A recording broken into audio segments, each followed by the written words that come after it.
So welcome. I know we do have at least a couple of new people, so we will make sure that we are supportive of each other with each other's places in our learning. And when we go into breakout groups, that we come with an inquiry stance and we are helping each other, and especially because we know that people come in and out as they can and need, and we come from different places. So, and like I said, I know we have at least a couple new people tonight that I want us to be respectful of. So I do start with just a fun thing whenever I can. And since we're talking about phonology tonight, so this is our structured literacy series. This is the short series. It's 2 hours about each of the topics. We'll go into we'll have a moment shortly to look at the overview and the whole series and where we are in this. This is the second class. And today we're going to be talking about phonology, since we did, and it's all about sounds and how language sounds. I thought this was a fun way to start us off. I think I found this, I don't know, on Facebook or something one day. And I loved just thinking about how many different ways are there, and how do you pronounce that word at the top of there? C-R-A-Y-O-N. Is it with 2 syllables? Crayon? Is it crayon, where the second syllable rhymes with dawn? At the same time, how do you pronounce dawn? I'm from New York. You can hear it in my oa. Or is it dawn? For you, are dawn, D-O-N, and D-A-W-N the same sound or different? Is it 1 syllable, as in crayon? I have no idea where that is. Is it 1 syllable pronounced like crown? So just a fun thing if you'd like to think about, how do you pronounce that word crayon, and how many other words do you hear people pronouncing differently? And then the next step is those different pronunciations. How does it affect how our kids learn to read and write? Because I think about the kids when I used to live in way, way, way northern New York. I'm going to add in an annotation here. So let me get a stamp way up here. And up there, they added a t sound at the end of words that ended in a d, like tendon, for example, became tendant. I went to the doctor. I had tennis elbow, and she said very clearly that it was a problem with my tendant. I wasn't from there. I was a little confused. I didn't know I had a tendant. They said the same thing with cousin. So I always thought, I was worried about their kids and how they spelled things, being to recognize that we definitely don't spell things the way they sound, particularly in an area like that. So just a fun way for us to get started. I also do start with a land acknowledgement. I have a colleague who talks about using a land and labor. And I think the more we talk about equity, the more that's a great place for us to start. So I invite you, if you know where you are, you can put that into the chat box. If you don't, I'm adding in a resource, which is the Native Land CA map. And I do see that my numbers of attendees has increased.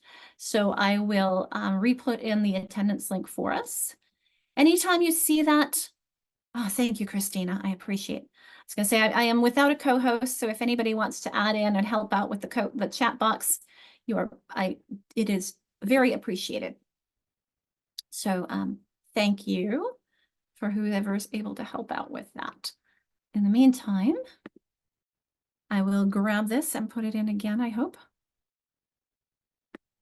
There we go. There's the attendance link. We do need to sign into the attendance each day, but only once per day. Okay. So thank you. I appreciate that. In our region, we are in the Coast Salish and the Chehalis, the lands of those individual groups. But I do appreciate this statement from my ESD, recognizing that our lands are on the territories of many Indigenous peoples, including those whose affirmation lies outside the U.S. federal recognition. And it is an opportunity for disrupting systemic harm and delivering meaningful, equitable change through service, restorative justice, and collaboration. And I think that's a really key point. That last word is that collaboration. I also have a recognition of the pain and trauma from over 400 years of racism in the United States. And again, each of these opportunities are places for people to share resources for learning. If you have some, please do share. I have one that I put in there about the Great Lakes Equity .org, which is a fantastic, I've attended one of their conferences. And if anybody wants to learn a lot more about equity, oops, I didn't mean to go forward without giving people a chance to read. So I'll stop and give you a moment, recognizing the pain and trauma of over 400 years of racism in the United States.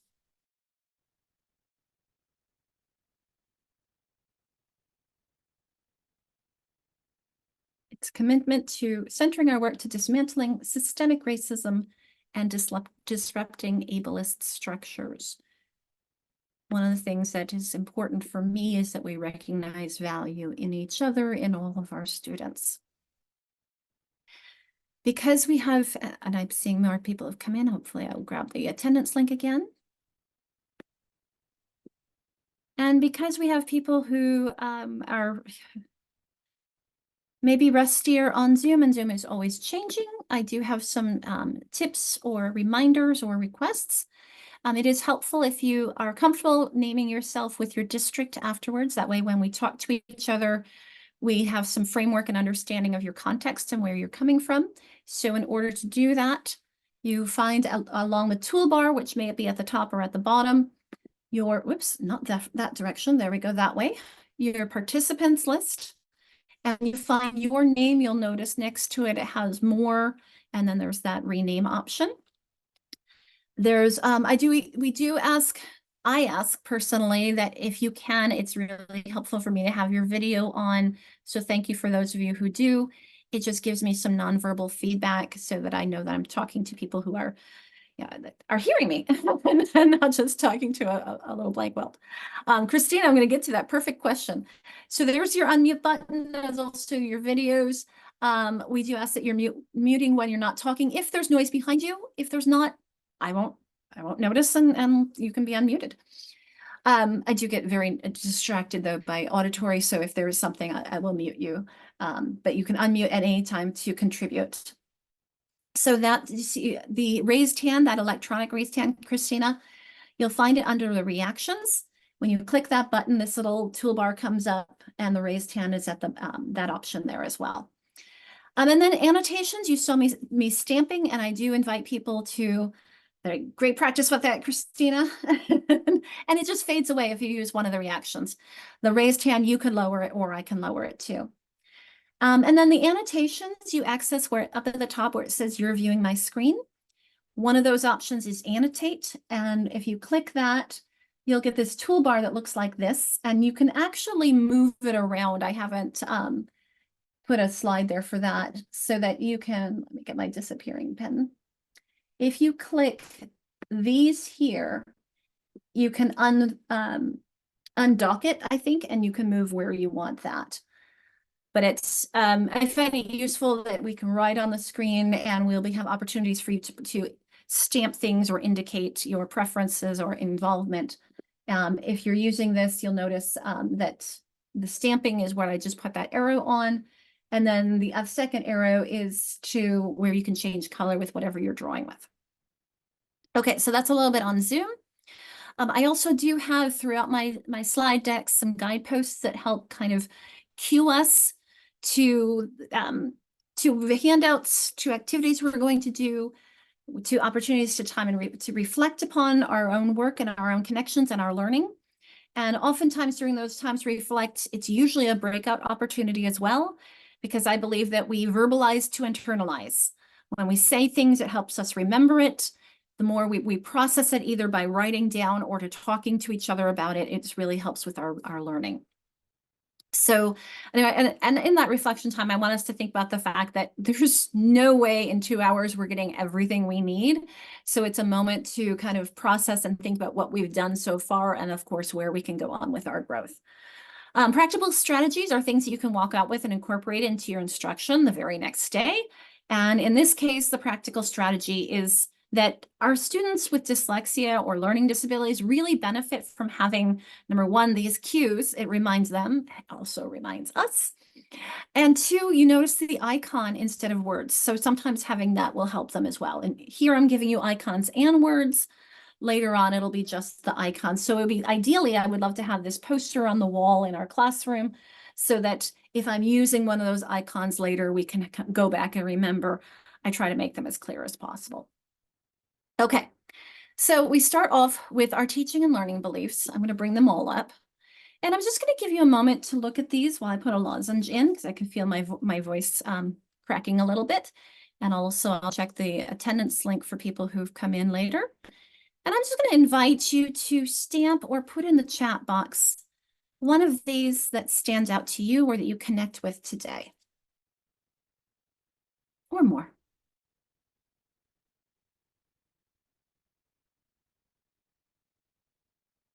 I changed the color of words that stood out to me. For me, one of the big things, I know it's all of them, isn't it? A lot of people are talking about relationships. The quality teaching, it's really that research says again and again that you're the most important element in the classroom. Of course, that connects to that professional development and to the growth mindset. And I know I'm probably on the other side of your screen, so I should probably be gesturing with that side. But I love that positive change. It's hope. And hope is really, the more when I teach, I gain hope. And so I appreciate so much all of you who are here and continuing to learn from me and with me.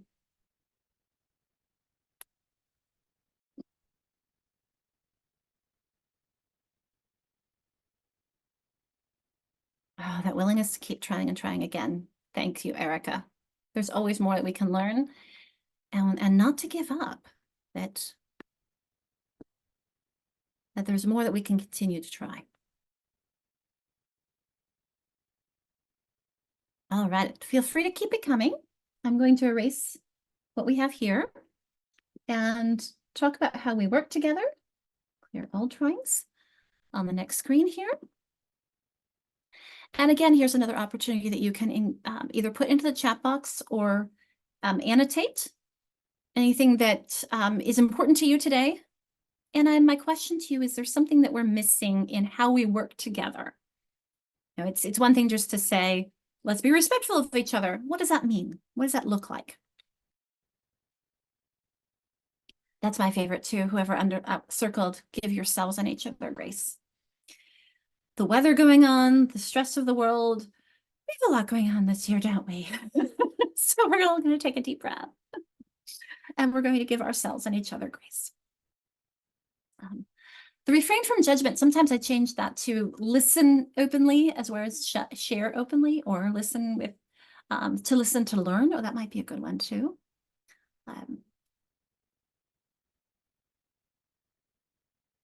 It's always trying to find the right words to make sure that we are learning from each other.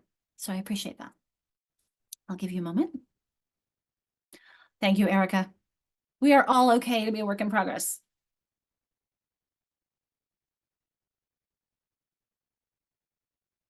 Thank you for the engagement as well. I know I certainly will be with you all the time, but I also know that part of that is the grace as well. We do what we can. All right, I'm going to give you just a moment while I move over to clear that off as well.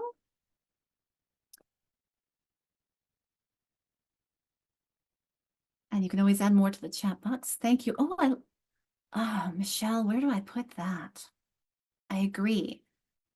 And maybe it's through trust that we do these things.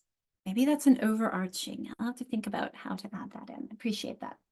All right, I'm going to clear all the drawings and state the goals of this series. We do have a couple of people who weren't with us last time, so I'm just going to make sure that we go through a few of the introductory things. So please be patient if you've been here before. At the same time, if you've been here before, you can kind of highlight or contribute to some of the conversation about and helping the people as far as what stands out to you, what are some of the things that you really, what draws you here. So some of the things that we're going to be talking about today and throughout this whole 14-hour series is really explicit structured literacy instruction, how that applies to teaching our students who are emerging in their literacy skills and those who struggle, particularly those what we call dyslexia, because that is a word reading issue. More so than a language comprehension issue, it's really getting those particular words off the page. So it's making sure that we understand the concepts of phonology, which we'll be talking about today, orthography and etymology, morphology, syntax, semantics, those concepts we'll be talking about throughout after this week.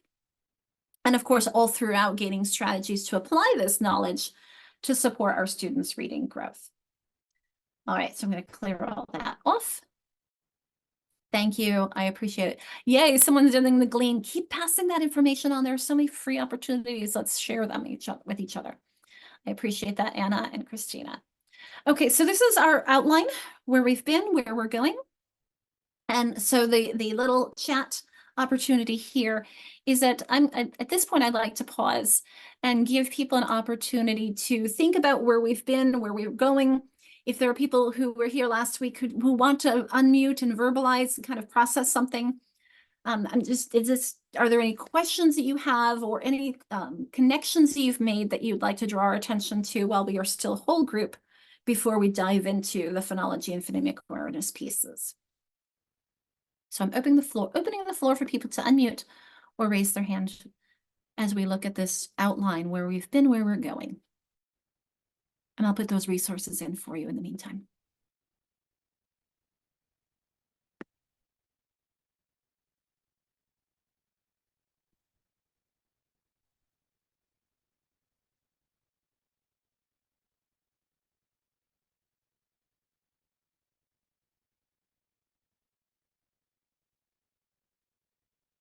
Greta, if you're talking to us, you were muted.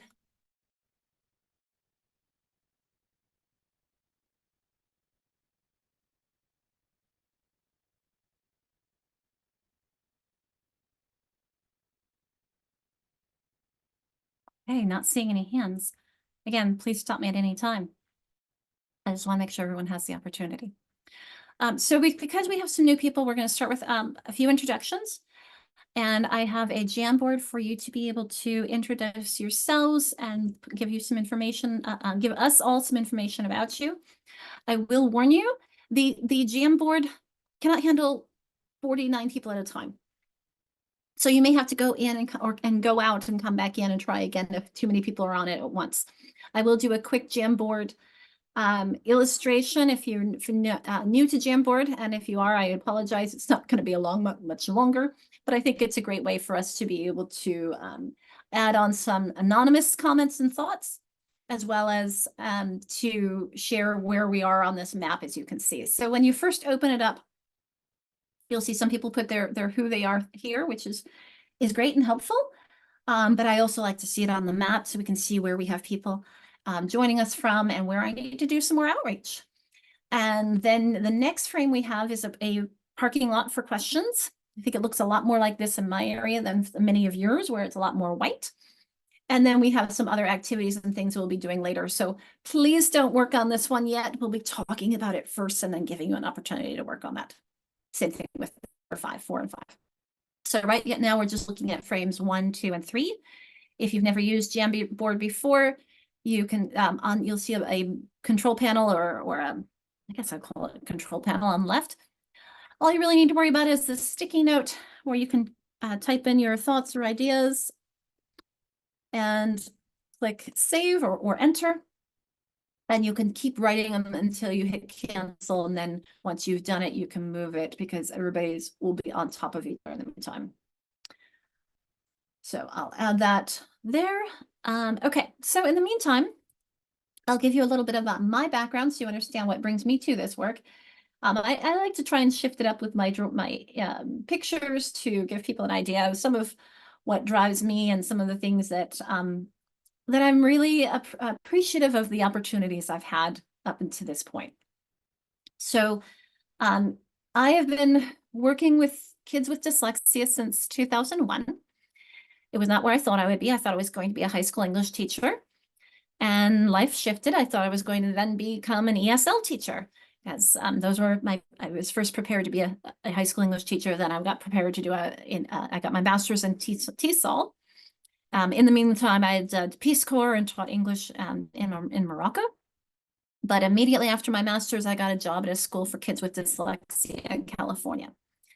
I was very, very lucky to learn from some of those folks you see in those pictures. Louisa Moats wrote a fantastic book. If you want to really dive into all these topics, I cannot recommend a better book than this. Speech to Print, this is her third edition. I actually learned from the first edition when I was doing my my credential work in special education when I first started working at Chartwell. So she's the one in the upper right-hand picture of those corners. The next to her on the other upper left, that's Anita Archer, who talks about explicit instruction. Anita's amazing. She talks about the I do it, we do it, you do it, the supportive ways to make sure we're getting our kids engaged. Down in the lower right, that is the amazing late Diana Hanbury King. You could see my huge grin about meeting her. She wrote a book called English Isn't Crazy. She started a school for kids with dyslexia back east. And if you have any opportunities to read or see anything that she's done, she was absolutely amazing. And then in the lower left-hand corner is Keith Jones, who was featured in the movie, including Samuel. He's a disability rights activist. And he's just an amazing individual who I highly recommend learning anything from him as well. So these are some of the opportunities that I've had to learn.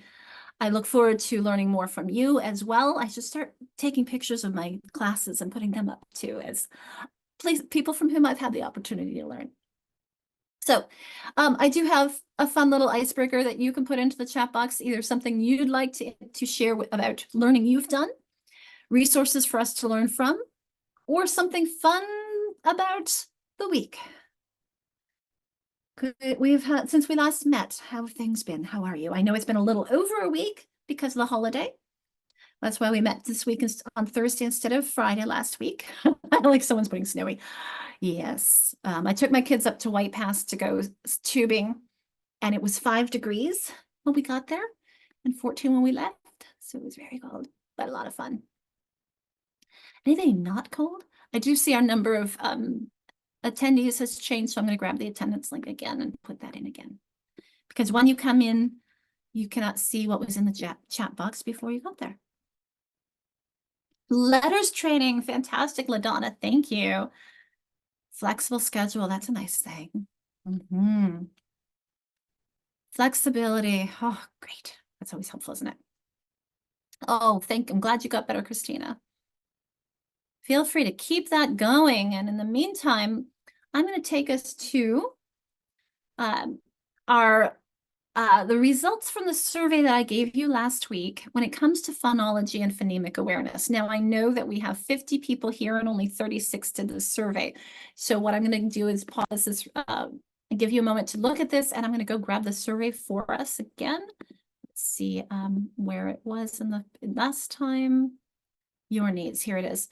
So that if you weren't able to join us last time, you can still contribute to this survey, because I think it's useful for us to, as we learn from each other, to recognize, that's not it, that we all come at this from different layers and different experiences, and therefore we might have different comfort with this topic. So there's the survey that you see here.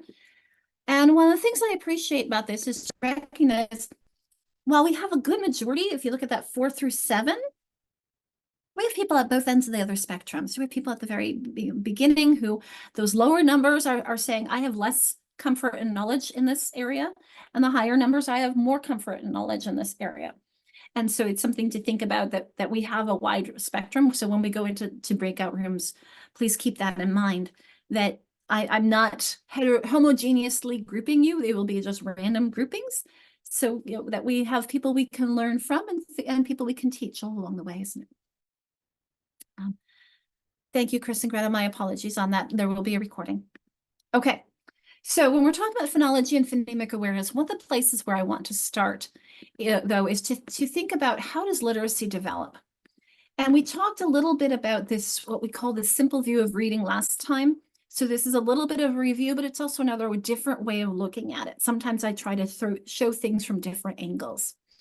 So you'll notice that the reading comprehension, I didn't put the equal sign here, but it is the outcome or the product of the understanding the words as if someone were to tell you what they are, and someone were to read it to you. That's when the read, that language comprehension, multiplied by your ability to read the words yourselves. So we're talking about the meanings, and we're talking about the code. The code meaning that the letters and how we translate those.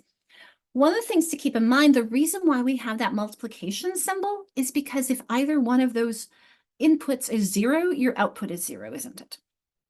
You have to have both. It doesn't do any good for you to read the words but not understand them, and it doesn't do any good for you to be able to understand them but not read it. I mean, that's great for oral language, but not for reading, is it? So one thing I want us to keep in mind is this isn't static within a student, that you can be strong or weak with language comprehension, depending on the passage's vocabulary and syntax. What that means is that I may be able to decode anything you give me. In fact, when I was working on my bachelor's, I had a friend who was working on his doctorate in biochemistry. And I had to read his dissertation for him to edit it because I was an English major, he was a biochemist major. And I could read that, but I had no idea what it was about. So I could give him feedback on grammar, make sure the things made sense, grammar, spelling.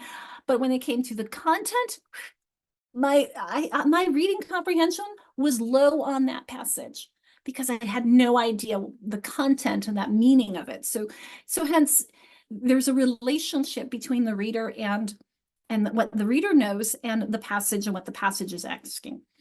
But there's also that relationship over time. So I like to show this to help us recognize that while kids come to school over on that left-hand side, knowing a lot of words you might tell them, and they might have a strong language comprehension, they don't have a lot of words they can recognize themselves, do they? Anna, you're one of the few that I can see. Can you see the WR really light on that left-hand side? You can give me a thumbs up. Yeah, I see you nodding. Thank you. So I wanted to imply that their word reading is going to get stronger with instruction, as will the language comprehension. But once you get to a point where you know all the sound symbol correspondences, you can sound out anything you see. You might not sound it out correctly. I mean, for example, if you're exposed to the word, that's not, I say the word exposed, but how about we get to this one? And we say, okay, I sound that out. That's epitome, right? Well, my language comprehension says, I don't know a word epitome. However, let me play around with and flex those sounds. Epitome. Oh, that E at the end is going to be sounded like some of those Greek words like Antigone. So that's a difficult one. It's actually French. So it's that epitome of something, which we don't run into very often. And my language comprehension here becomes crucial because just sounding it out is only going to get me so far. I need to know what it means in order to really identify that. Okay, let me clear that off. Okay, so today we're going to be looking at the phonological awareness piece. And one of the reasons why, and this actually used to say that the many skills into reading, I'll have to fix that. Although I do remind us of our language comprehension times word reading formula here.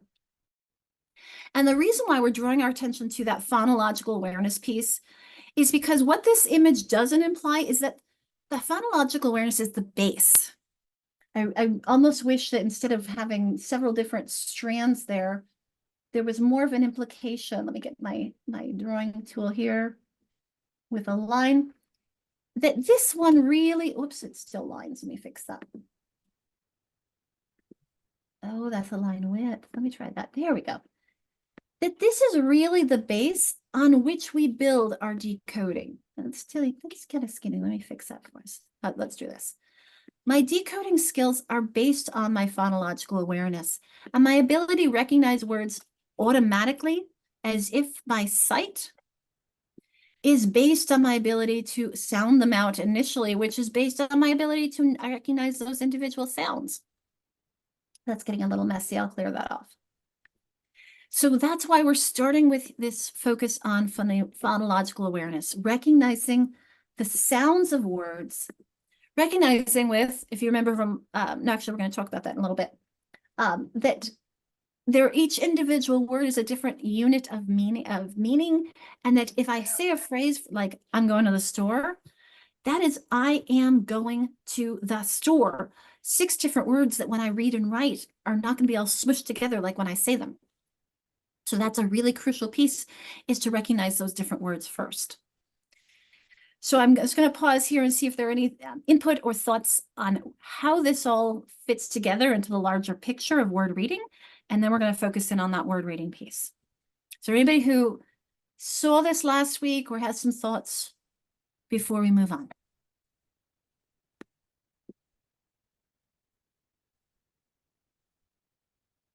It's a lot. We're going to take this one chunk at a time. But in reality, they are all working together as our kids are learning to read and write. Hence the complexity of here.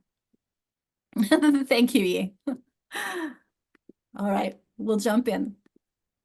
Let me close that off. Let's jump into that word reading. Please, again, feel free to stop me anytime.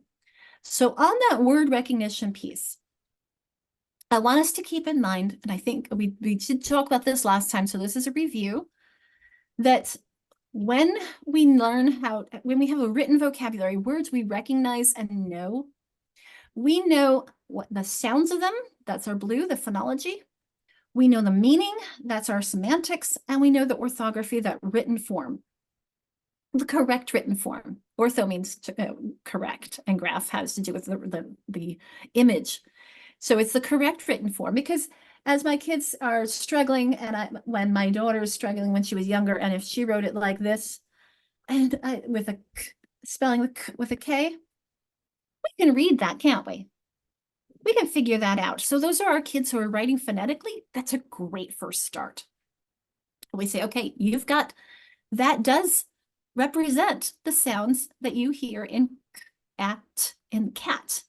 However, we're going to change this to a C because of history. And the most common k that we are going to write with is going to be with a C, especially at the beginning, and definitely before an A or an O or a U. We'll get into all of those next week. So clearing all those drawings, hence we want to teach our kids the correct spelling, which is the orthography piece. Why are we paying attention to phonemes? And why is this important? Let me move out that little thing for us. Can I get a volunteer who can read for us 1 or 2 of these quotes before we move on to the what? Somebody want to unmute and read for us? I can do it. Thank you, Deb. Got my microphone. There's some big words here. Oh. I should probably warn you. Oh, yeah, great. I should have read it first. Awareness of articulatory gestures facilitates the activation of graphophonemic connections that helps children identify written words and secure them in memory. There is Awesome. no comprehension strategy powerful enough to compensate for the fact you can't read the words. Thank you, Deb. So unpacking particularly some of these ones, these big words that you had to get through. Articulatory gesture. That means how I make the sounds. That means the difference between a p and a b, or k and g. So paying attention, and we're going to be focusing on those today. That you saw that an example on that in the Jamboard. And that helps me connect the grapheme, which is the written form, and the phoneme, the graphophonemic connection. So the letter and the sound.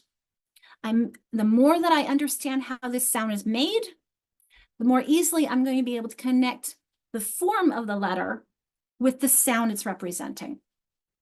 And then, of course, the second one by Anita Archer, we don't have to be unpacking as much. Okay, so let's get into phonology, and I'm going to give you an opportunity to talk to each other about some of these concepts soon. When we're talking about phonology, we're talking about pronouncing sentences, phrases, and words. We're talking about individual speech sounds. Some people call them articulatory gestures. The reason why I say an articulatory gesture is because if you don't look at my mouth, if you close your eyes and you hear and can you hear the difference?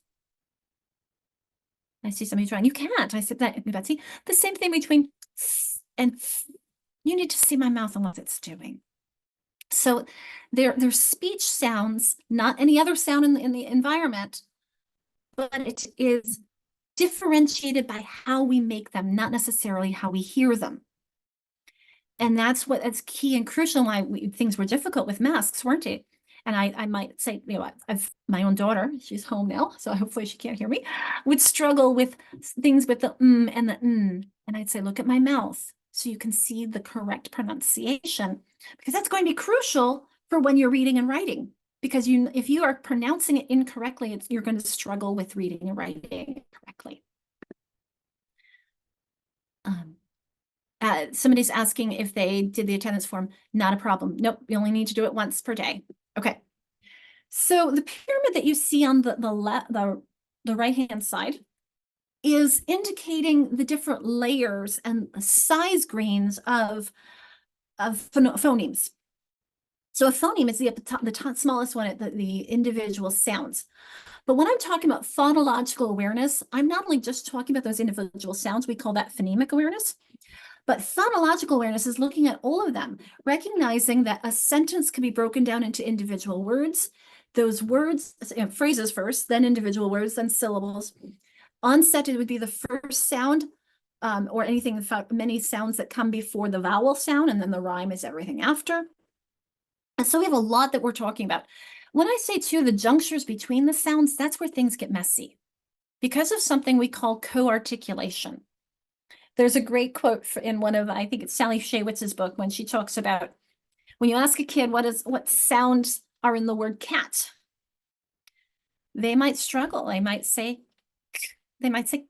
at. They might just say cat because it feels like one thing coming out of your mouth. It's I had a speech pathologist who came to my room once say, slow down, pull it apart like stretching from a rubber band, and feel all the sounds that you are making when you say cat. At. Now notice how I can't stretch that. So if my kids are struggling with those junctures between the sounds, let's give them some, we're going to learn later the term continuant sounds, ones that I can stretch. So let's not do cat, let's do man. Notice those different things my mouth is doing. That's a lot easier with that. So we're going to get into all those details in a moment, but I see a couple of things on the chat box. OG, as students look in the mirror, it works with some differences, but not with others. I'll get into that in a bit. And how do you learn language when you are an adult? Sometimes you cannot hear the sounds. Anna, that is a fantastic question. As someone who had to learn Arabic, and when there was a difference, and frankly, I cannot hear the difference between henna and henna. One means we, like us, and the other one means here. And one is a regular, an H like RH, and one is an aspirated H. And I frankly can't hear the difference, and it is a struggle. So we do the best we can. It took a lot of practice when there are sounds that aren't my native sounds. For example, I used to, when I initially said lehalib instead of lehalib, because there's a sound in Arabic, and I would get laughed at until I realized, no, it's not lehalib, it's lehalib, but you hear that aspirated H. So it definitely takes a different kind of practice and work, especially if there are sounds that aren't in your language. And if you're speaking from Spanish to English, notice those numbers on the slide. Anna, how many vowel sounds are there in Spanish? That's what I thought. We might have 5 vowel letters in English, A, E, I, O, and U. But you can also add the Y, and then sometimes the W will act in a vowel team. But we have 19 vowel sounds, which is a lot more complicated. Thank you, Christina. Thank you for letting us know Polish is complicated as well. Lots of different sounds made up of 3 letters. Appreciate that. Maybe there are more. Maybe there are more, but I just remember right now. Okay, sorry. Oh, no problem, Anna. Anytime. But yes, it's complicated because these are the different sounds we make, but with only 26 letters. And we don't have an individual sound symbol correspondence. It's really easy like they might in some other languages. Okay. So let's get into phonological processing, because I want you to think about how complex this is for our kids. And when we're looking at kids and their struggles, how many different lenses we need to look through. So this little boy has his hand on his eyes, and that is because at larger units like words, we can do our phonological processing with your eyes closed. For example, if you can think of, do bird and herd sound alike? What about bird and bald? So think about where those first sounds, what alike sounds. Bird and herd, you have at the end, but bird and bald, you have the beginning the same. So that's ways we can be comparing words and thinking about them. When we're manipulating, when we're changing them and recognizing that time and tie, I've taken out the from time to get to tie. Or if I change the in stern to a d, it becomes stirred. So that's that manipulation that is crucial for our kids to be able to do, that will take us a little bit of thinking for. So when we're talking about phonological processing, we're thinking about all those ways of thinking about speech sounds. So I want us to think about phonological processing, though, as an umbrella of many different skills. So the first one is the phonological awareness, and that's to do with that pyramid that we were looking at earlier. It's recognizing that, for example, when I was in Morocco and I said salamu alaikum many times a day, it was recognizing how many words are in that phrase. Or if you think about, I think it was Ramona, maybe it was Ramona in the past, from Beverly Cleary, and you might remember that one day she drew a strange looking lamp. And her mom said, "What is that?" And she said, "Oh, from that song. Oh, say, can you see by the dawn's early light? It's a dawn's early." And her mom said, "Okay, let me help you here." Because poor thing was hearing the dawn's early light, not the dawn's early light. So she had to help her daughter slow down. It wasn't, how many of you have your kids say elemento is one letter? This is what we're talking about, is recognizing you have to slow down. I'm going to the store. Sounds like one thing, isn't it? I am going to the store. This is something we do I remember learning French, and they wanted us to recognize it's not, je ne sais pas, it's je sais pas. It's the same thing in English. I do not know becomes I don't know. So this imperfect relationship between speech and print, the first step is recognizing that sentences are made up of phrases, which are made up of individual words, which are made up of syllables I can break apart. Alligator, alligator. The onsets, I could take the words fat and mat and sat and recognize they all have the same rhyme, but they have a different onset, which is that beginning part. And then those individual words can be broken apart into individual sounds. Every word can. So that's just that awareness. So I recognize that so that I can then do something with that. The next part, though, is phonological memory. This is the ability to hold on to sounds and keep them in your short-term memory while you're doing stuff with them. So, for example, if I asked you to blend the sounds s, o, I, p, you're holding these in your memory in order to produce the word slip. So our students with dyslexia may very often struggle here. For example, if I asked you to repeat back some numbers, you're going to have to hold it into your working memory while you're then thinking about what those numbers were in order to write them down. Remember, we used to have to memorize phone numbers. Well, we would have this inner voice, which would say that phone number again and again, wouldn't it?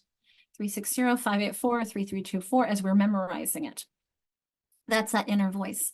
If I asked you to think about, for example, your mother's name, you might hear an inner voice saying her name. That's that you're verbalizing to internalizing, but you're just verbalizing it internally to make sure that it gets stuck. And then that other piece is the phonological naming. This is my ability to retrieve something I know already. In fact, if I said, "What's your mother's name?" you're going to go into your memory, grab it, and then get it out. So the phonological representation is how you get it into your memory through this inner voice. And the phonological naming is getting it out of your memory, and then you are actually going to name what that is. This is what we're looking at when we're doing a RAN assessment. Many of you may be giving the RAN, where I'm going to show you a bunch of letters or numbers or colors or objects that you already know. And I'm going to time how quickly you can list all those things you know. What you're doing is you're going into your long-term memory, finding the name for it, and getting it out as quickly as you can. I have an image of a grocery store because if you think about at a grocery store, your ability to quickly find what you're looking for is dependent on your knowledge of how that store is organized into departments. When it's organized in departments and you know the layout, it really it speeds up and it makes it more efficient how you can find that. But a better image might be a library, because when you go into a grocery store and you know it's laid out, if you go in and someone's changed the layout for you, well, then you might be struggling and it might not be as efficient, right? We put things in our own storage units in our heads and our brains, and sometimes we forget where we put them. And that's when someone's moved around the grocery store for us. So you have to think about all these different ways that phonological processing affects how we learn to read and how we remember what we're doing. It's very, very complex. And I'm going to pause and give you a moment to think about it. And while you're thinking, I'm going to make these breakout rooms, pause the recording, and we're going to give you an opportunity to chat with each other about this. So while I'm making these breakouts, I'm going to open it to if there's anybody who wants to kind of talk things through orally or have any questions. Okay. I've resumed recording. All of our rooms are closed. And the reason why I'm resuming recording is because sometimes some great teachable moments and ideas and thoughts come out of these. And I don't want people who are not here with us to be able to miss that. So first off, let's open up the floor to see what group would like to share out. Something that came out, something you heard, something you're grappling with, you'd like to talk about. Even just a reaction or a feeling. I'll go ahead. Thanks, Teresa. In our group, we were just talking about different ways of helping the kids like manipulate the sounds, stretching them or using blocks to move, you know, the sounds. And then one of the ladies, and I thought this was beautiful, said to help them feel the sounds in their whole body. So yeah, we talked about different ways that we could do those activities with the kids. Thanks, Teresa. Somebody earlier brought up mirrors, which helps with some differences, but there are some that you can't see the difference. So and you can hear, but sh and ch, my mouth is doing the same thing, isn't it? So I was at a training, a conference, and the wonderful Carol Tolman had a great thing to do with that. She gave us all pieces of toilet paper. She took a roll and she rolled it down the aisle. She said, everybody get a piece of paper. Now watch. Shh. And ch. So you could see that difference in airflow in that. There are others where the k and g, you can't see the difference, but put your hand here. G, g. Now you can feel that difference. So thank you, Teresa. Let's feel where in our body is the difference between that. Because g, the only difference is whether or not it's vocalized. Same thing with t and d, t, d. So some of those we'll be talking about in a moment. Great start, Teresa. Would someone else like to take the reins, keep going? Something else? Hi, Jacqueline. Our group, hello. Our group was sharing about how much we identified with the library analogy or grocery store, and how much more efficient it is if you're familiar with it. And I mentioned that I used to live in South Korea, and I got very used to this mix of Korean and English and pronouncing English words in a Korean way, or using the word beautiful instead of pretty because they were more likely to know beautiful. And when my mom came to visit, she got so frustrated because she would be reading out this transliteration in English letters, but she couldn't make people understand her because she wasn't saying it the same way that a Korean was, even though it was written in English letters for her to read. She would read it out loud and it didn't make sense to them. Because of the Um, pronunciation that they were used to. Yeah, yeah, and there are these really specific transliteration rules from Korean to English. So there's like this, you see the SEO, and we look at it and maybe say seo, but the Koreans would pronounce that sa, and it's just Mm. how they transliterate that vowel because there isn't an English way to write that vowel. So those rules frustrated her so much, and I didn't realize how much I had changed the way I was reading things out. Thank you for sharing, Jacqueline. That's a great connection. It's complex, isn't it? I think we have time for one more. If someone else would like to share from your group.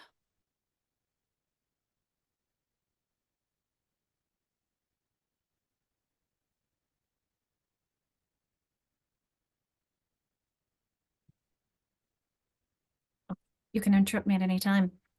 Let's get into the levels of phonological awareness. So as we're paying attention to phonemes, early on, the first thing we tend to notice are that words rhyme when we're thinking about nursery rhymes and songs and playing with words. Then we start thinking about, that the fact that some of the words have the same first sound that we call alliteration. If you think about Dr. Seuss's ABC book, when it talks about Aunt Allie's alligator, AAA, or Camel on the Ceiling is a terrible example. I don't like that one, but the Bernstein Bears do a good one where there's the C book has all can, Clarence, clown, catch, collies, and I can't even remember all the things that he does. Or the B book where it's like biking backwards, beautiful balloon, blue baboon, and all that. It's all those words that start with that first same first sound. So the arrow that you see on the left is a typical progression. I will say I've worked with middle schoolers and high schoolers who struggle to identify phonemes and manipulate phonemes and play with them and blend them together and segment them and pull them apart. So this is a general progression. We hope that our kids can do this by the end of third grade. But you may find too that you struggle with some of these activities that we're going to do. And that's because for you, maybe you didn't think about these processes. And some of our kids for whom reading comes naturally, they may not think about these processes. But our kids who struggle with reading, we need to help them think about this because that's how they're going to make those connections between the sounds and the symbols. I need to update this one. I have a better version, but I like the image on the left anyway. I'll put it over here of this kind of 3-2-1 blast off. This comes from Margie Gillis, who has a professional development company in California. And she's come out here a few times. She's a fantastic presenter. I'm going to make sure this is to everyone. There we go. So you can access and have your own little poster of this launch pad of oral language blasting off into my full phonemic awareness, which means I can blend, I can segment, and I can manipulate all of these elements of phonemes and phonology, where I want to stress, though, that this is going along the order of what's easier at the bottom to more difficult at the top. So it's easier for me to pull off that first sound, if I think about the alliteration, then the final sound. I mean, rhymes are one thing, that's a big chunk, but the individual sound at the end is harder. And then the vowel sounds are the hardest parts. I mean, I think it was Jacqueline who was talking about when she was in Korea, all those different vowel sounds. I think somebody, Anna maybe, was talking about the different vowel sounds in Spanish. The vowel sounds are the hardest parts because there's no constriction. There's so much more of a gradation between a and I than f and k.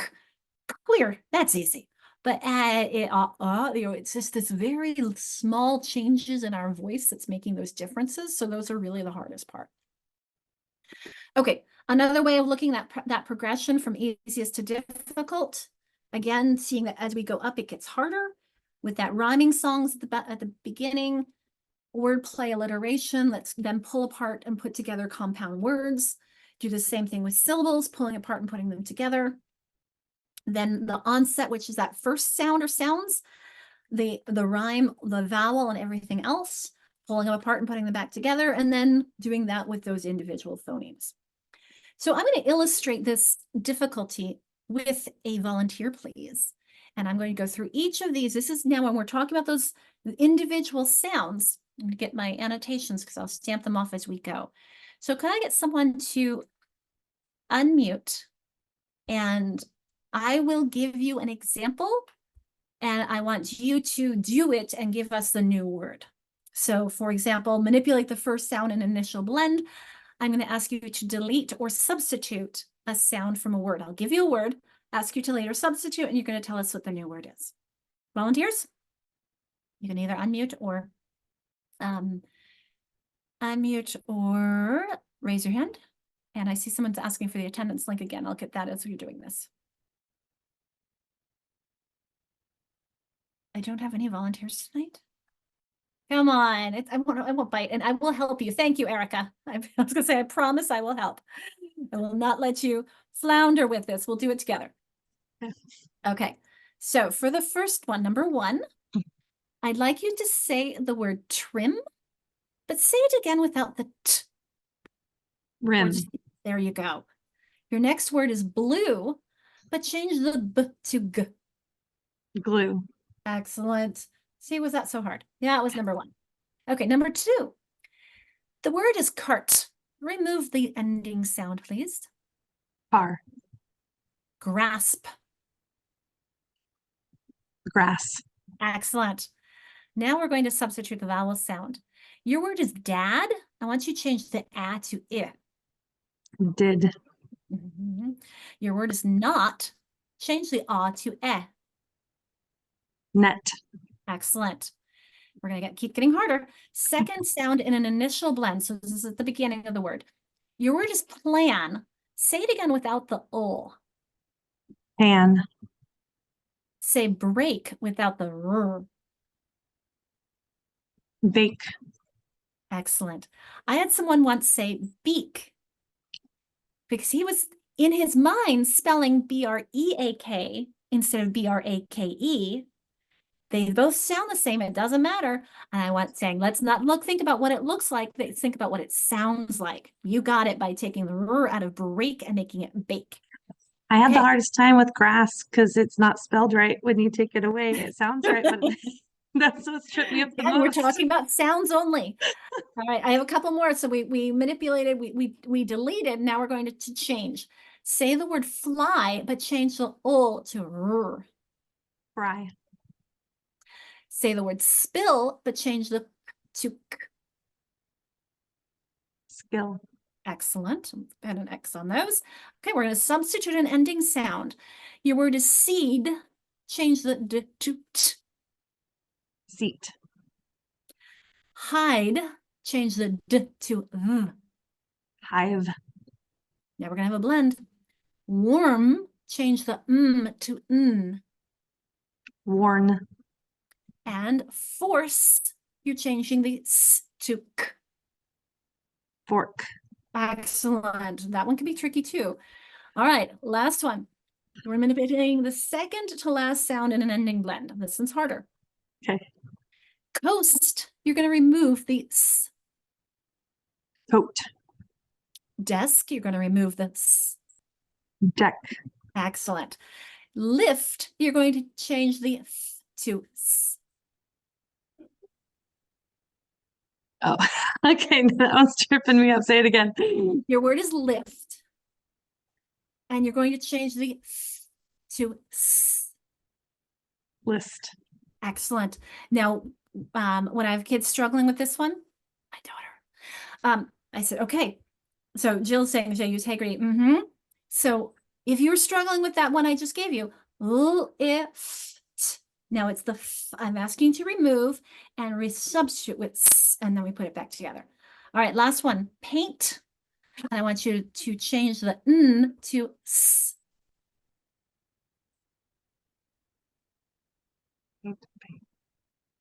Paste. Excellent. That's a hard one as well because paint, if you think about what it looks like, because paint has the AI and the paste has the long A with an A consonant E with two consonants in between. Everyone give her a round of applause for all that courageous volunteering. So thank you for that. All right, so thinking about what you just did, Erica, we're going to give everyone a chance to, I've a poll for the second question, but the first question you can either stamp or let me actually write, I need to do that for next time. not a disappearing one. Oh no, it won't. You can put an A if you think it's harder to pull off the first sound in the word sled, or a B if you think it's harder to pull off the first sound in shed. Or you can also use your stamp feature to stamp which one you think is harder. And then for the second question, I'm going to put the poll up for us. So this one's for everyone to experience. Give this a try. So let me put our poll. And that is, where's my phonemic awareness? There it is. Which list shows a systematic sequence in counting sounds in words from the easy to the complex? A, ape, lake, break. B, hop, shop, shops. C, tow, bow, float. And the version in the web has, or the poll has an option for, I'm not sure. And I love how that was the first one that started. It's okay to not know. We'll work on them together. And looks like we have some answers on the first question. Looks like we have a lot of B's, but we also have an A. And I'd love to hear from some people about why, but we'll finish off both questions before we talk about them both. Remember, you're talking about sounds. Close your eyes and say the words.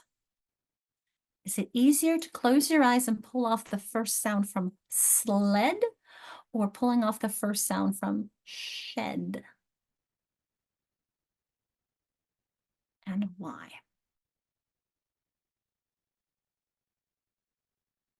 Looks like we have, when we get to about 70 something participation in the poll, I'll close it off and give everyone a chance to think.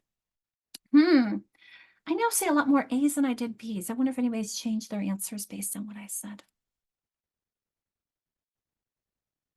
We still have some people grappling with it. All right, we're at 69%. Let's see if we can get to 70. I'll give you maybe, all right, we're almost at 75. I'll give you 5 more seconds.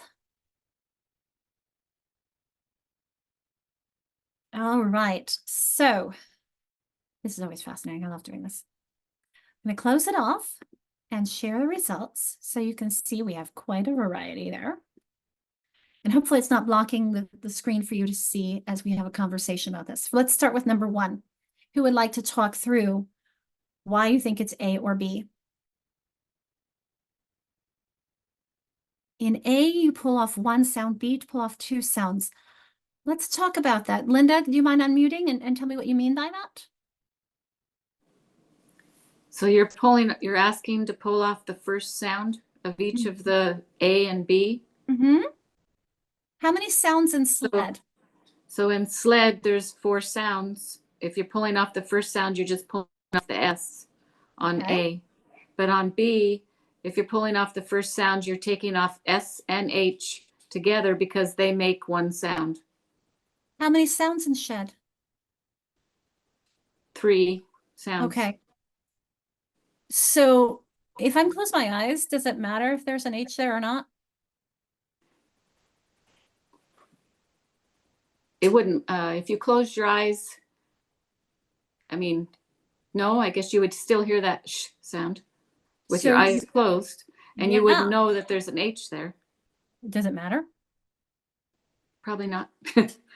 Doesn't at all. Sh is a sound just like s is a sound just like ol is a sound. Right. And if I asked you shed versus sled, what's the first sound in shed?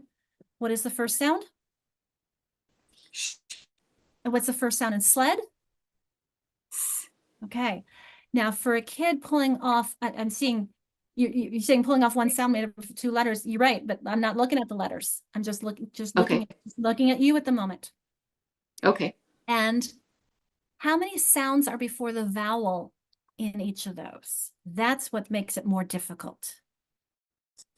So you're right. Sh is 1 sound. Melissa's putting that. Sl is 2 sounds. So here I have my vowel. I'm going to put my vowel here and my vowel here. So it is a lot easier to pull off 1 sound before a vowel than you have 2, because here I've got that sl mix. That's harder for kids. Okay. Do you see how it's like, because you have to pull that off of Right. the O. Mm-hmm. Okay. So a lot of people get mixed up by this because they see the SH and they think that's hard. For reading, yeah. But if you close your eyes and if I said shed, how many sounds? Shed. What's the first one? Shh.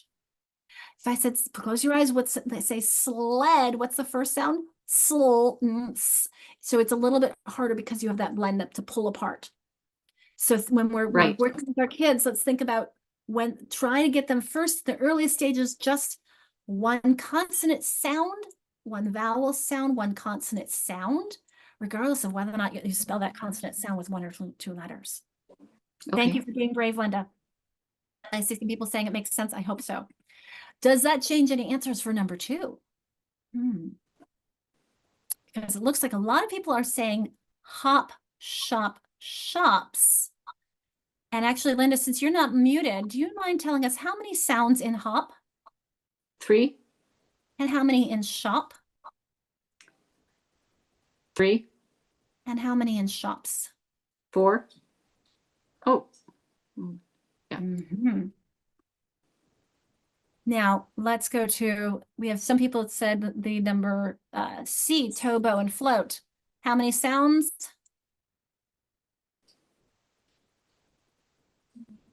Oh, you're the only one I'm muting if you don't mind joining me. Bo has 2. And how many in float? Float. Keep going, Nancy. Float. Do you see all 4? Because the and the ol and the o and the t. How about this one? We go 2 in ape, right? Ape.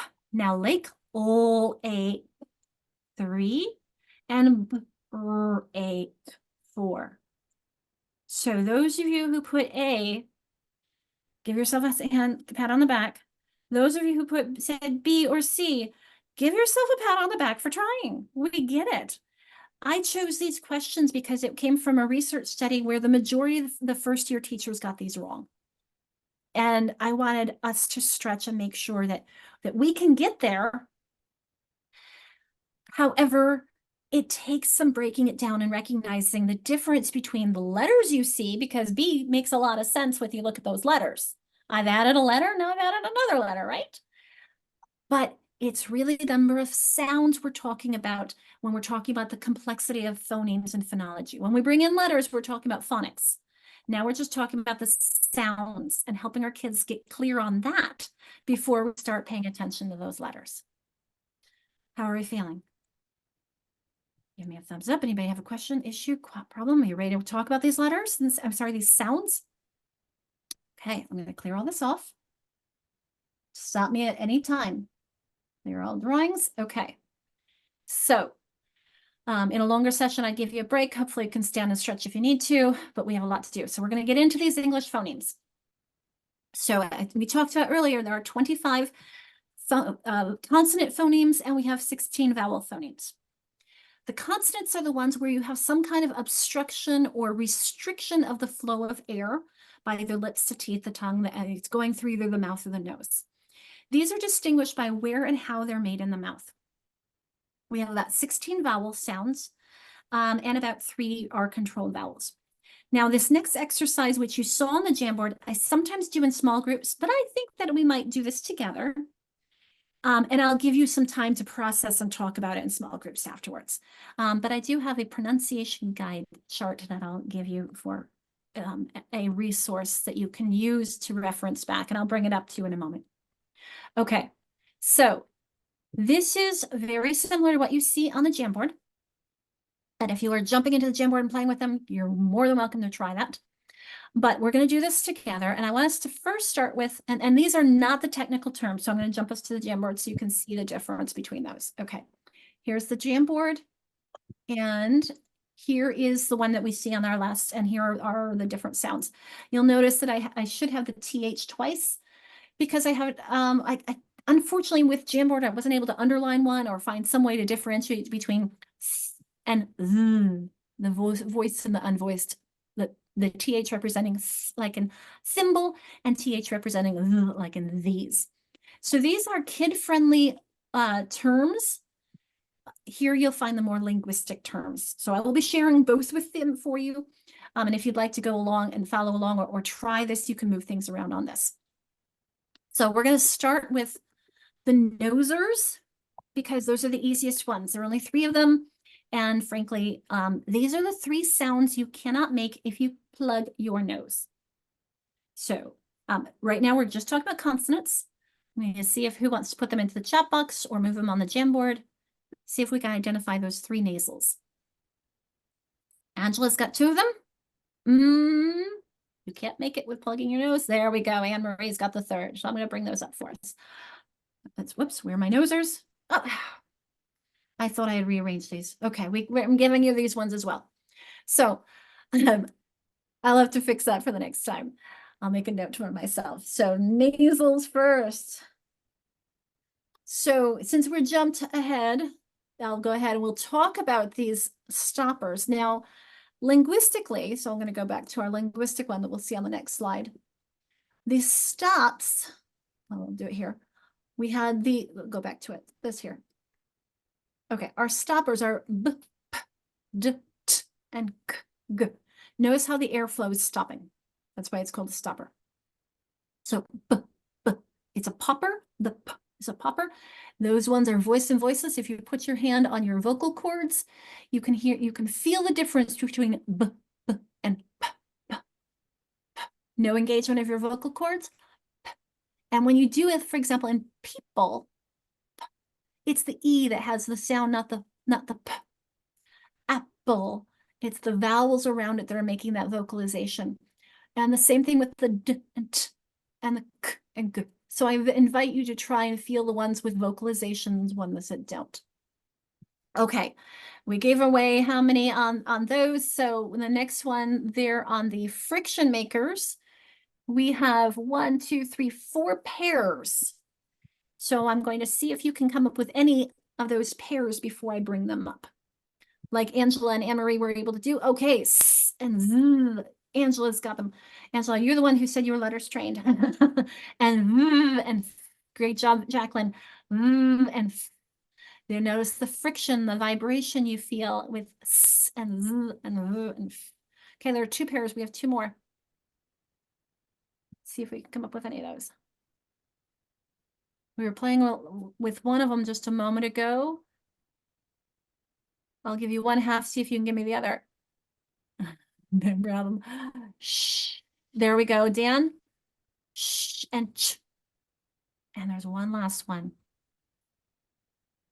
I gave it away a moment ago when I was going and so I'm going to pull all those up for us. Notice again, those brothers, as Shira Natal calls them.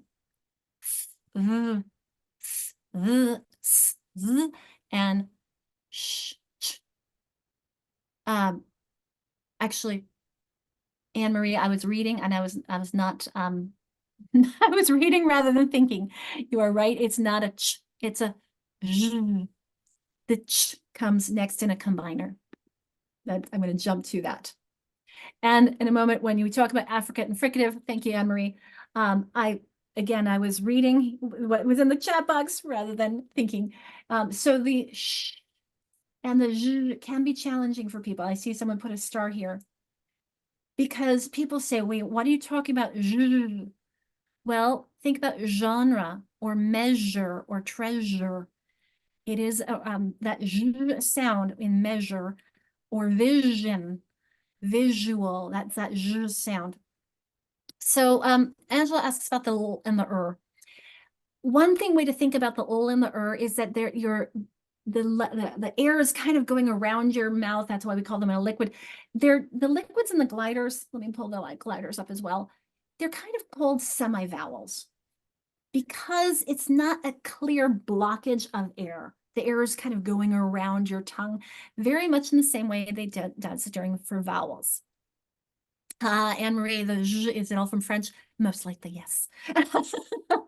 I'd have to look. I'd be hard pressed to find a zh that doesn't have to do with French, or it's like vision is Latin, but who knows if it came in. It's how we pronounce things. And even if you think about pronouncing things in Latin languages like vacation becomes vacation.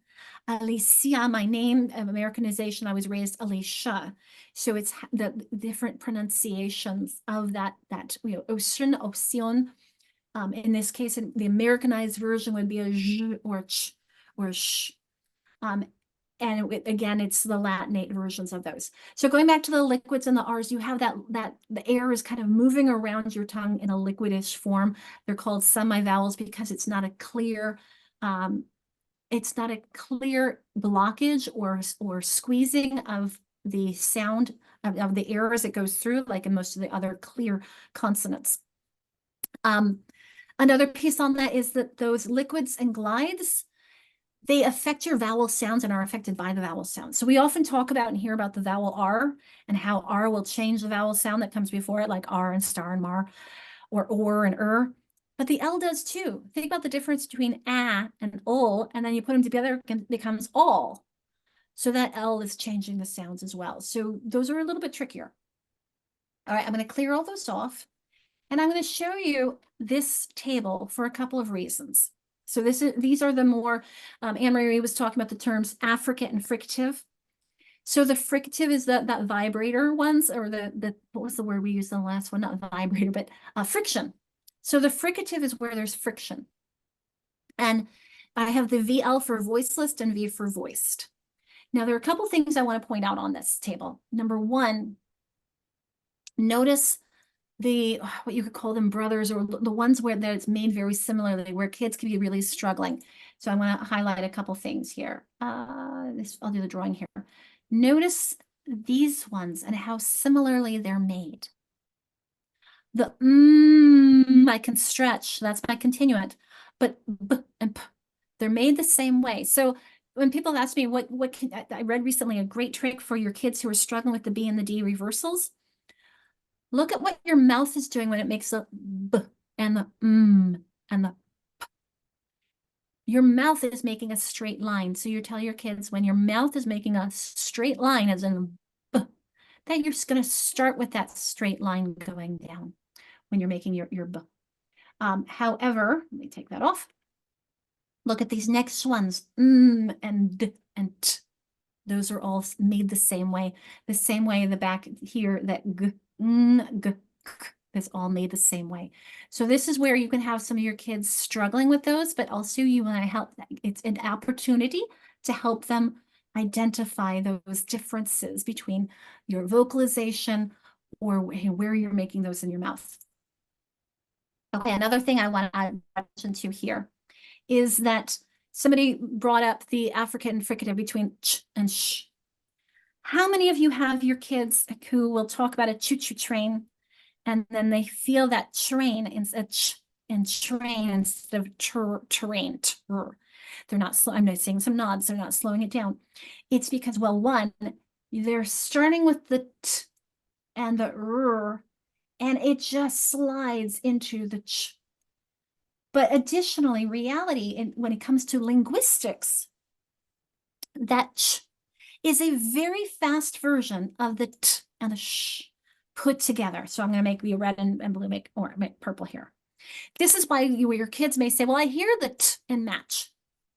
You're slowing it down. But really, I'm going to teach the ch in match is the same ch in chair. And we don't spell ch at the beginning of a word, the ch. We don't spell it with a T, do we? We spell it without a T.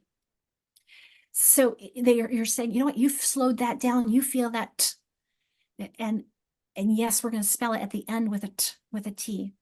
But when we say it really quickly, like in chair, we don't spell it, have that T in there. And that's where your kids, you may have some really astute kids who are recognizing that T in match. Maybe they're also thinking of the spelling.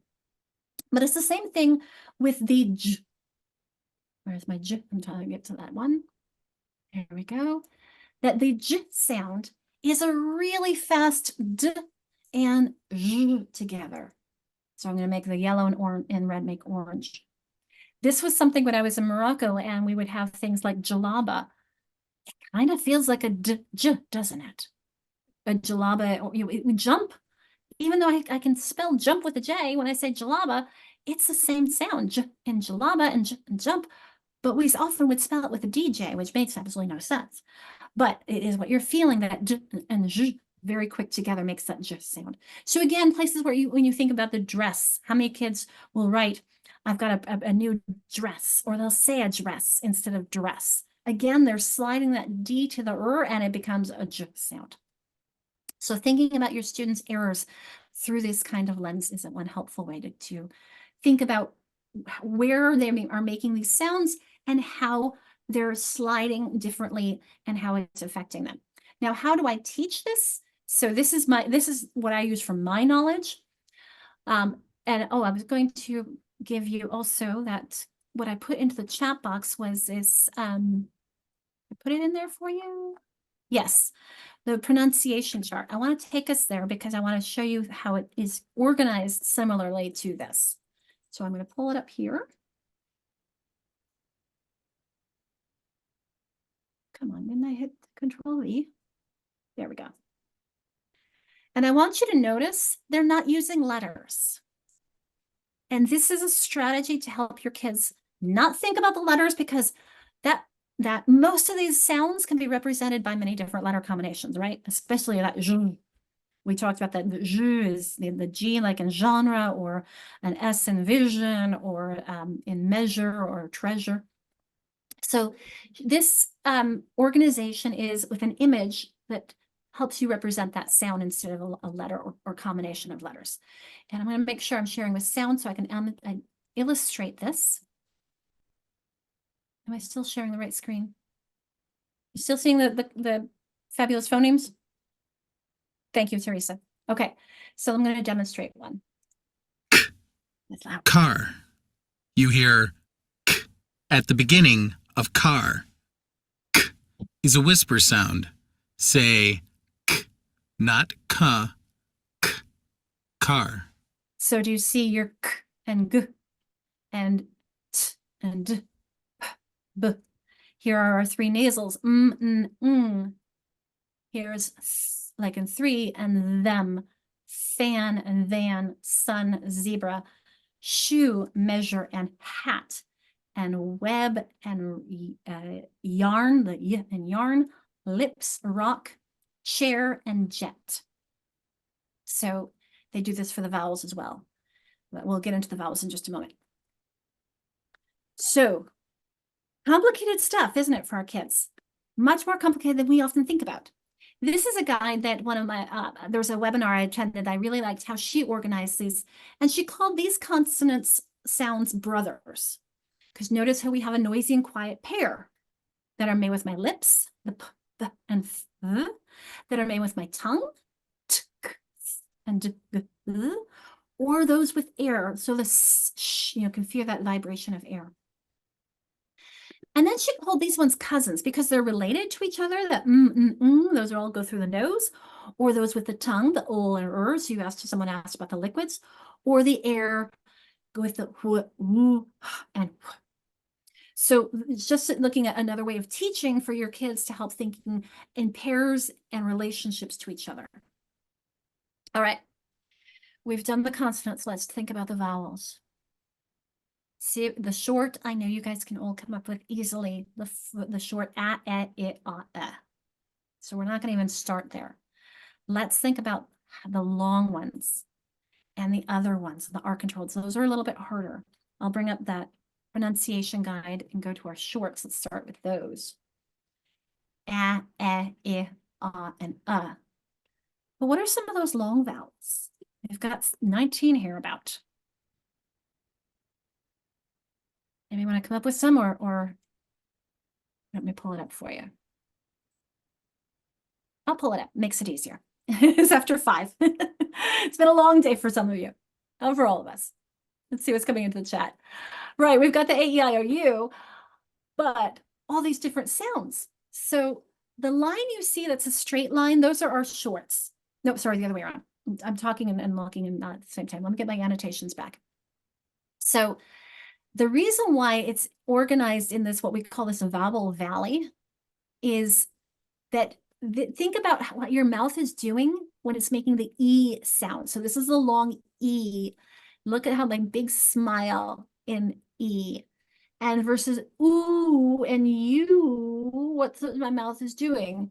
And your mouth is actually going to slide down this way as you go up across. So I want you to listen. E, I, A, E, A, I, ah. Notice my jaw dropping as I do that. So notice, wait. Now I'm going to go back up. O, ooh, and you. So you notice your jaw dropping and feeling. So this is why we do this vowel valley, is for kids to recognize and for adults to recognize that the I and the E and the A, they're pretty close together. So please don't teach the A and the E too close together. Let's teach the A and the I are a little bit further apart. Easier to discriminate those differences. Once they're comfortable with those, then maybe we'll throw in the I. But notice how we have the A is a little bit further apart as well. You can start even with it and ah, very different. Getting them comfortable with those. The it and the eh and the ah, they're pretty close together. And especially if you have a second language learner, that it and eh might not be as Anna was asking earlier, can you hear the difference between those? Because if you can't hear the difference, you're going to have problems spelling and reading with them. So you notice we have the two U's. We have an oo and the U, like in unicorn. We have our oi and our ow. Now remember, our oi and ow aren't always spelled with an oi. It could be oi, ow could be ou and ow. And we have our r, and or sounds. Again, remember I talked about the vowels, the r affecting the vowel sounds. And then we have, this is called a schwa, which is it's kind of like an It's very similar to this, but we threw it over here because of the fact that the schwa is often, and it's always unaccented. It's not as strong. So when you think about syllables being either strong or weak, if I say I'm going to the store, notice how I kind of swallow the. If I said about, the bout is really strong, but the and about is pretty weak. So this is a weak syllable in that sound. Okay. We've done a lot. I've talked a lot. It's time for you guys to talk, you all to talk to each other. So let me clear off these drawings. And I want you to play around with this stuff. So I'm going to clear this off. We're going to go to the Jamboard and give you some opportunities to play. So you can try off the other things you see here in our, here are the long vowels, other vowels. You can talk about syllabic vowels. So that's another whole other story when we get into syllables. I don't know what happens here. In our Jamboard, we have these you can play around with, and we have, I don't have the vowels in here. Okay, so I'm going to add in a vowel one. I'm going to take some things off in order to add in a vowel one for us, for you to play around with. I'm also going to give you an opportunity to think about, I'll share screen and think about what's the first sound in these. Where is the complication? Where is it difficult? And then halfway through, I'm going to shift it to how many sounds, and then we'll talk about these as a whole group. But I want to give you all some opportunity to kind of practice and play around with these things. So I'm going to stop talking. Make sure that everybody in each group has an ability to get to the Jamboard, and I'm going to change my sharing so that multiple participants can share simultaneously. And I'm going to give you about, maybe I'll increase it to 10 minutes. You can have 5 minutes on each page, although you may have some other time that you want to use your time differently as well. So options, put that up to 10 minutes. And then we'll share out whole group when we get back. And if your whole group is struggling, come on back and I'll bring everyone back and we will work on it together. But I see a couple of people have left, so I want to make sure that we have big enough rooms and everyone has at least, I'm going to combine rooms 8 and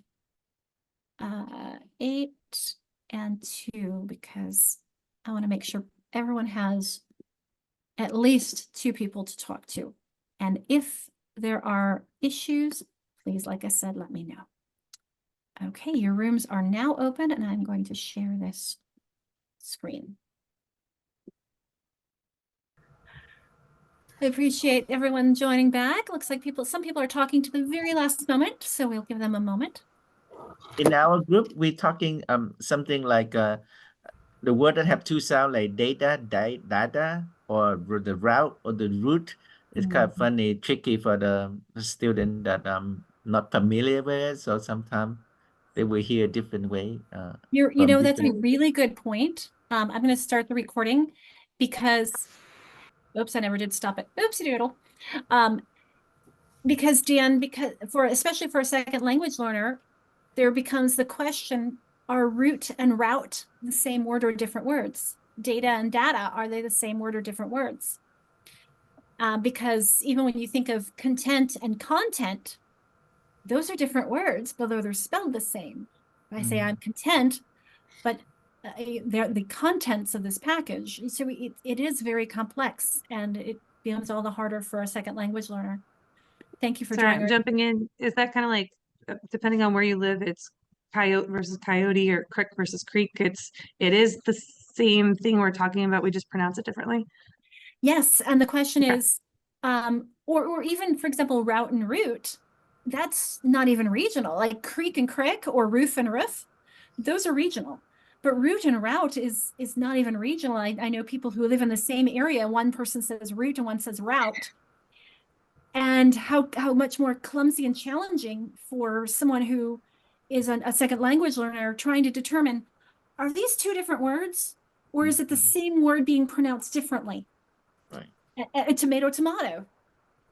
It is the same word in some cases, and so that's another layer of, you know, I love that this is being brought to my attention, because just this morning I was thinking about how when we spell the same sound differently, it's because it's reflecting different words. So if you think of pear and bear and bear, all those homonyms, the different spelling reflects different meaning. Right. But this is a case where different pronunciation doesn't reflect different meaning. And sometimes it may and sometimes it may not. And that adds to the complication of our language. Thank you for bringing that up, Dan. I appreciate that. Go ahead, Nancy. That's kind of like Caribbean or Caribbean. Yes. I don't know which is correct. It depends on where you're from. Yeah, okay. Correct. It's in the eye of, or the ear of the beholder. I mean, for the people who lived in northern New York, for my doctor, it was correct to say tendant. I'm not used to tendant. I'm used to tendon. Correct is in the ear and the mouth of the beholder. You know, so it's a regional dialect, and that's where we have to help kids recognize the difference between speech and print. You may say cousin, but we spell it with C-O-U-S-I-N without a T at the end. That's where we have what in linguistics we would call prescriptive versus descriptive. Prescriptive would be the notion that there is one correct way, and I'm going to teach it to you. Whereas descriptive is, sorry, that the reality is we all use language differently and very creatively. Stacia, were you hoping to contribute from your group? I see your box light up every now and then.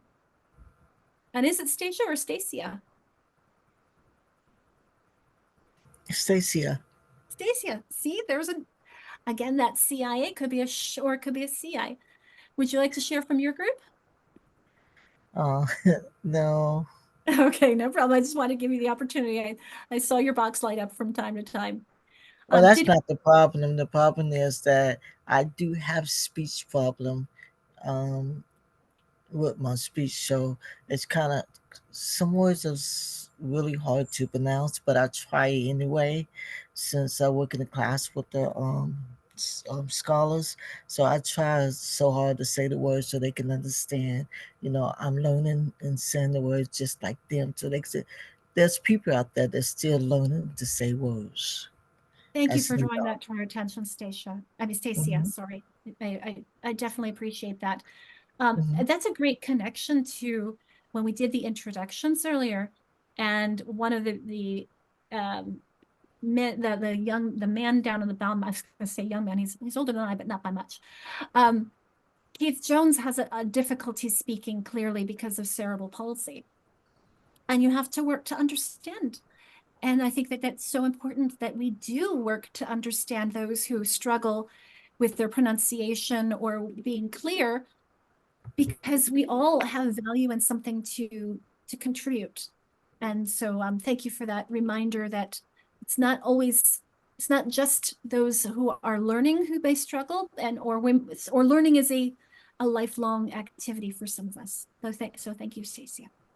You're welcome.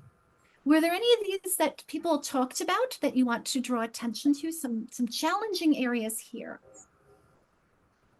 I have some that I want to draw attention to, but I'll open up to you first.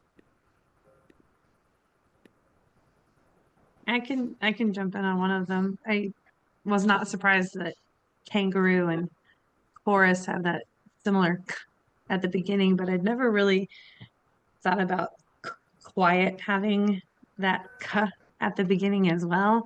I'm realizing you were talking, I think I have this right at the beginning, that kind of the way that we input the information is also the way that we recall it as well. And I'm very visual and I don't focus so much on the sounds. The sounds weren't, at least now, that's not how I recall it. And so it's a Q, not a, not a K or not even a hard C.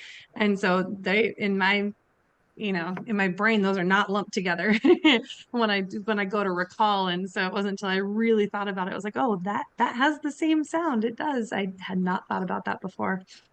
And Erica, I don't know if it was you or who had asked earlier, I think it was the zh sound because of French. This is, before the French invaded England, we used to spell that k, woo, with a C and a W. And then the French invaded and they said, no, it's a QU. So it is the French's fault that we have the QU in our language. We did not have it before. So yes, it is a k, woo, and quiet and queen and quick. It is a k, woo sound. So this is making the k sound and this is making a woo, like in language or sweet. That you will sometimes make a woo sound like it does after the Q in queen and quiet. And most of the QUs, with the exception of if it's followed by an E, like in antique and unique, in which case the U is silent and it's just a marker. So that's a very challenging one. One I forgot to add on here that I definitely want to ask the group. Whoops, that was the wrong click thing to click. I wanted to click the, go back. There we go. This one. What about this word? What's the first sound there?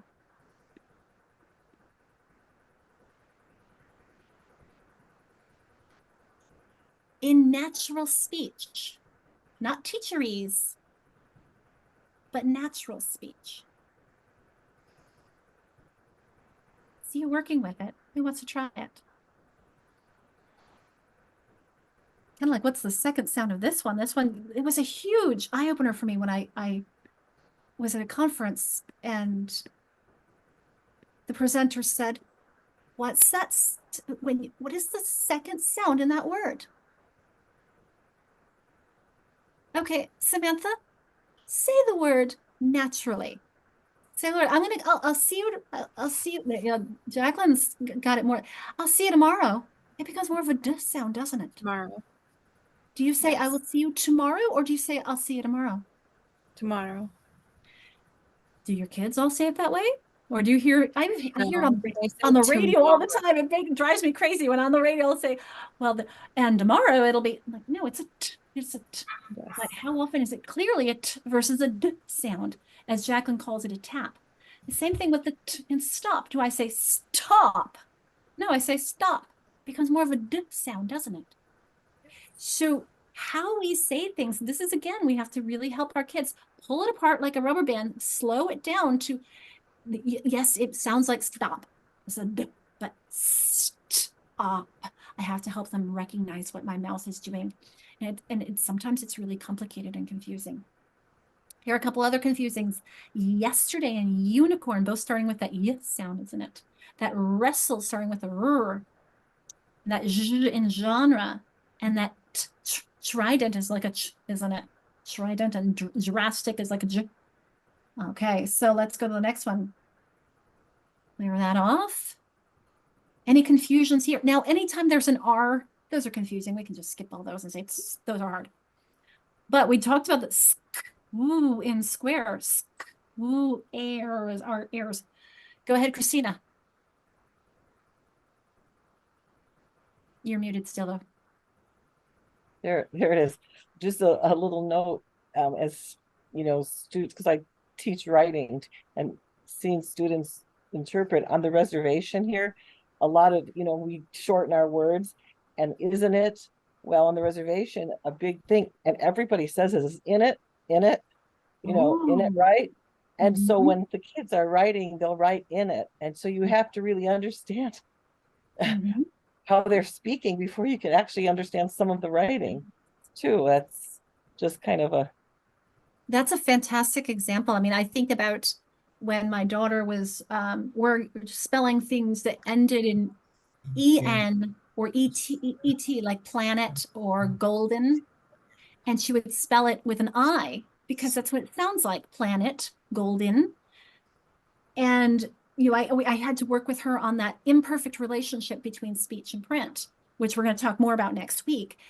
But you're getting there with this, when the speech is different, it's definitely going to come out in their writing as well. Yes, thank you for that. Thank you, Nancy. I appreciate that. Oh, it is after 5:30. Oh my gracious. Thank you for that attention. So I'm going to just kind of, this is just a reminder of some of those things we talked about. My apologies on keeping us after. I was so into the conversation. So I will put in that the attendance for those of you who have not filled it out yet. And otherwise, I bid you adieu, and I ask you to definitely join in next time, and feel free to spread the word and bring in more people. We always will have lots of fun with language. Next time we'll be talking about sound-symbol correspondences. If there are any resources you haven't gotten, please let me know and I will make sure they go into the chat box for you.